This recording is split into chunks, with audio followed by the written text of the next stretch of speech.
No vídeo de hoje quero falar sobre a possibilidade do Brasil virar uma Venezuela, ou seja, das medidas políticas e econômicas aqui no Brasil deteriorarem a economia a ponto da situação ficar totalmente caótica. Vamos dar uma olhada sobre alguns dados, sobre algumas informações nesse sentido e tentar estimar aí qual que é a chance do Brasil virar uma Venezuela, utilizando aí a ajuda também do ChatGPT, de uma inteligência artificial. Vamos falar sobre tudo isso no vídeo de hoje. Então, lembrando que isso não é uma dica de investimentos, o disclaimer básico do canal, e lembrando também para você deixar aí seu like, clicar no sininho, inscrever-se no canal e ficar à vontade nos comentários, pois quero saber a opinião de vocês também. Bom, então, primeiramente vamos dar uma olhada aqui nessas informações. Tem algumas notícias aqui da Venezuela Saudita. O que era a Venezuela Saudita? E basicamente, a Venezuela já foi sim um dos países mais prósperos da América Latina, principalmente na década de 1950 e 1980, o que não faz tanto tempo assim. Então, até recentemente, em termos de história, algumas décadas atrás, a gente tinha aí a Venezuela como um país bastante próspero e bastante rico. Então, na primeira metade do século XX, a Venezuela, aí, que era um dos maiores produtores de petróleo, já era um país que começava a se tornar bastante rico e com o preço do petróleo, então ele se estabilizou como um país rico com uma certa liberdade econômica. E posteriormente, então, o aumento do Estado, aumento de medidas políticas e burocráticas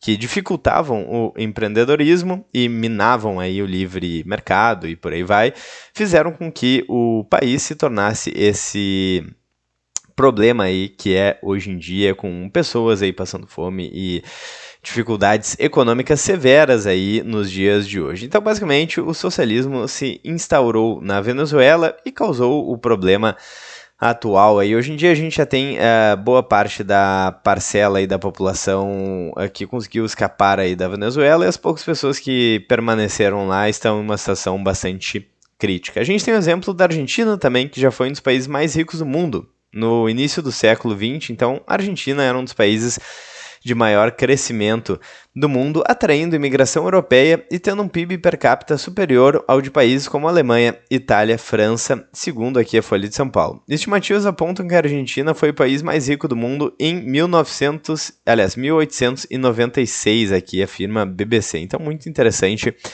E se você já visitou Buenos Aires, eu fui para Buenos Aires no início do ano passado, e de fato, pela arquitetura, é possível verificar que a Venezuela já foi um país extremamente rico no passado, e uma das formas de identificar que um país já foi extremamente rico é pela sua arquitetura. Então a arquitetura acaba ficando e acaba sendo aí uma evidência de um passado glorioso aqui da Venezuela, da Argentina, antes do socialismo, antes do peronismo, que se instalou nas últimas décadas aí, que gerou a decadência da Argentina, de novo com uma crise econômica, com hiperinflação. Então começou aí em 1998 e 2002 e resultou aí na desvalorização da moeda, restrições bancárias, instabilidade social e por aí vai. Então a Argentina passou por vários desafios econômicos, mas atualmente está se recuperando aí sob a gestão do Milei.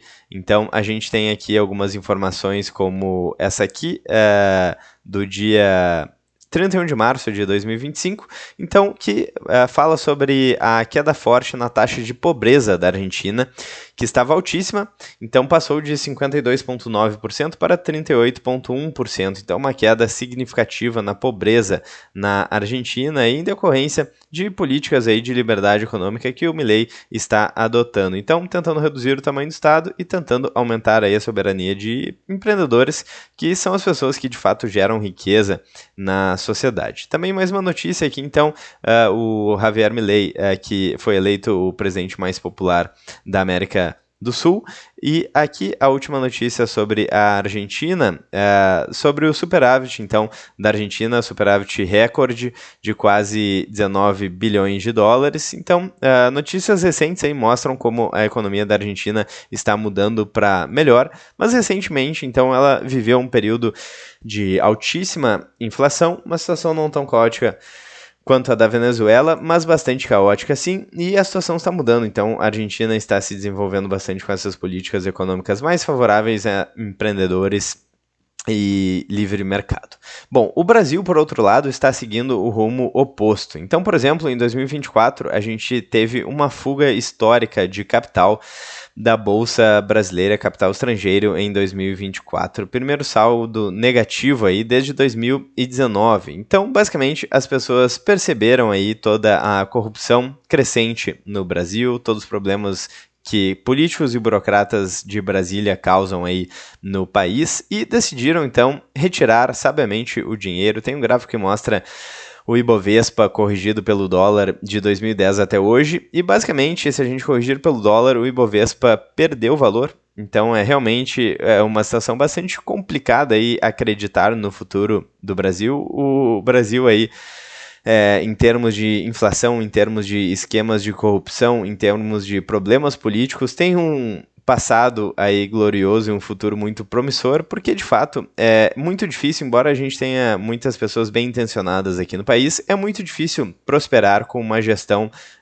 tão ruim aqui no Brasil, que não é de hoje, na verdade. A gente é difícil pensar em uma boa gestão desde pelo menos o início da República. Então não é de hoje que isso está acontecendo, mas sim, o problema está acelerando cada vez mais aqui no Brasil. Então, essa notícia aqui do Exame, temos uma notícia da CNN falando mais ou menos a mesma coisa, que é basicamente a fuga de capital aqui no Brasil, principalmente no final do ano aqui de 2024, e essa notícia aqui da Oeste que diz que o Brasil é o sexto país com maior fuga de milionários aqui, então, da metade do ano de 2024.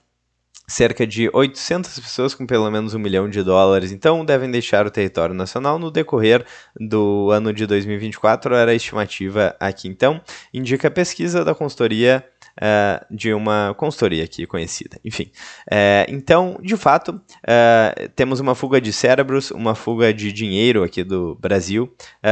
Tem vários casos de pessoas aí que conseguiram migrar para outros países e trabalhar em outros países. Então, a gente tem esse problema estrutural no Brasil que não parece ter uma solução, pelo menos no curto e médio prazo.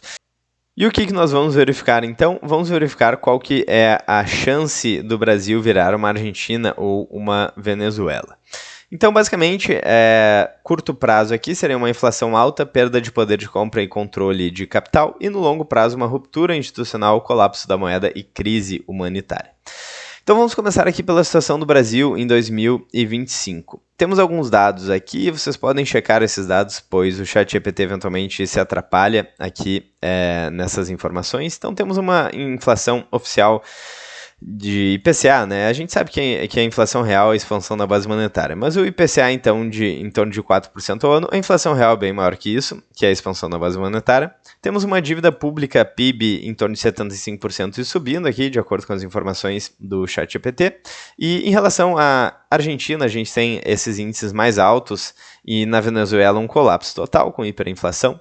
Déficit fiscal persistente e estrutural. A gente tem um câmbio aqui de em torno de $5,65 e aqui na Argentina a gente tem um câmbio paralelo que já está sendo controlado, certo? E na Venezuela um colapso total. Reservas internacionais aqui, a gente tem mais reservas no Brasil do que nesse país. Então, basicamente, resumindo aqui o quadro em relação à capacidade institucional, impressão de dinheiro da base monetária, que a gente tem um problema grande aqui no Brasil. Eu acho que poucas pessoas perceberam quão grande é o problema. Na Argentina, a gente tem uma situação ruim, mas migrando para uma situação de maior controle. E na Venezuela, uma situação de colapso total, resumidamente. O Brasil, então, ainda tem ferramentas fiscais e monetárias, mas a sua tendência é preocupante, especialmente em um cenário global de crise da dívida. Então, o que colocaria o Brasil no caminho da Argentina e Venezuela? Qual seria o cenário de risco, então? Basicamente, populismo fiscal prolongado, perda da credibilidade da política monetária, tentativa de financiar o Estado imprimindo dinheiro, monetização da dívida, crise de confiança no real, controle de preços, capital e juros, o que seria caótico, e fuga de capitais, que a gente já mencionou anteriormente, quebra institucional, tudo isso a gente está vendo na prática aí. Quais são as diferenças chaves que protegem, então, por enquanto, o Brasil? Ele ainda não dolarizou a sua dívida, Possui uma base exportadora diversificada de commodities, tem reservas internacionais um pouco mais robustas e ainda mantém, em tese, uma autonomia um pouco maior do Banco Central, tecnicamente, há controvérsia. Probabilidade realista, então, com base em 2025, do Brasil aí se tornar uma Venezuela. O cenário aí de virar uma Venezuela com colapso total, então o risco atual é relativamente baixo, em torno de 1 a 3%, pelo menos previsão aqui do ChatGPT. Você não deve aí tomar decisões financeiras simplesmente com base neste vídeo apenas, não é uma dica de investimento, sem nada do tipo. Probabilidade aqui de um cenário de estilo Argentina, de pouco tempo atrás, com inflação crônica e câmbio quebrado moderado, de 20% a 30%, e uma tendência aí de manter uma decadência lenta, com inflação leve, real fraco, é bastante alto. Então, observe que ele coloca aqui mais 60%, então, de uma chance de decadência lenta, o que pode gerar um colapso aí maior no longo prazo. Então, o cenário mais provável não é o colapso imediato, mas sim um declínio gradual do poder de compra, com o real perdendo o valor e o Brasil ficando cada vez mais argentinizado. Então, argentinizando-se, entre aspas. Sem nunca chegar a uma ruptura total, mas sempre empobrecendo lentamente. Uma alternativa aqui também seria algo parecido com o que aconteceu na Argentina. Quando a situação começar a ficar muito feia, com uma inflação crescente aqui, pode ser que mesmo a classe política e de políticos e burocratas que acabam parasitando o sistema, se o sistema ficar muito fraco, se muito dinheiro fugir do país, pode ser que eles não tenham mais o que roubar, então pode ser que eles permitam uma alternativa aí de melhora econômica, como está acontecendo, por exemplo, na Argentina, para que a economia melhore e para que eles voltem a roubar. É uma possibilidade também. Então, o que ele coloca aqui é que pode sim ser que a ruptura total nunca chegue, mas o país continua empobrecendo lentamente, aí, rumo ao abismo, mas quando eles percebem que o problema está ficando muito grande, eles colocam ali um cara que vai arrumar um pouco a casa para que eles continuem roubando no futuro, continuem parasitando no futuro. Então, como é que o ChatGPT sugere aqui que você se proteja pessoalmente? Lembrando, isso não é uma dica de investimentos aqui, e a consideração do próprio ChatGPT eu nem necessariamente concordo aqui, vamos dar uma olhada. Bitcoin, autocustódia, dólar ou ativos no exterior, fundos internacionais, ouro, terra, mobilidade internacional com passaporte, visto e segunda residência, e renda digital e antifrágil. Então, lendo isso, parece fazer bastante sentido para mim, lembrando que nada disso é uma dica de investimentos, mas pessoalmente aqui eu acho que faz sentido sim a sugestão do ChatGPT. Então, conclusão direta, o Brasil está mais perto de ser a Argentina ou a Venezuela do que parece. Contudo, a chance de um colapso total estilo Venezuela hoje em dia parece muito baixa, mas o risco de inflação crônica, desvalorização cambial e decadência econômica à la Argentina é real e crescente, o que pode gerar então uma decadência lenta rumo ao abismo, gerando aí um cenário de colapso, talvez no futuro, mas pessoalmente, inclusive, eu acredito que o mais provável é que quando o sistema começar a colapsar, eles vão permitir aí que algum político entre para arrumar um pouco a casa e resolver alguns problemas estruturais para que a economia continue funcionando minimamente, né? Dar o famoso jeitinho brasileiro para que a economia continue girando minimamente, para que eles continuem parasitando, porque se todo mundo fugir, se todo o capital estrangeiro e interno fugir, se todos os cérebros forem embora e eles não tiverem mais quem parasitar, pode ser muito ruim, inclusive para a oligarquia atual que está no poder. Então, esse é o cenário que eu percebo aí. Eu acho que faz bastante sentido essa análise do ChatGPT e eu quero muito saber a opinião de vocês nos comentários. Será que esse cenário aqui é muito otimista, muito pessimista? Vocês concordam ou discordam disso daqui? Eu quero saber a opinião de vocês, então, nos comentários. Se vocês gostaram do vídeo, não se esqueçam de deixar seu like e clicar no sininho, inscrever-se no canal e ficar à vontade, então, na seção dos comentários. Eu vou ficando por aqui, vejo vocês amanhã no próximo vídeo, ou ainda hoje no próximo vídeo aqui do canal, pois estou gravando vários vídeos aqui em sequência. Vou ficando por aqui, então, um grande abraço e até mais.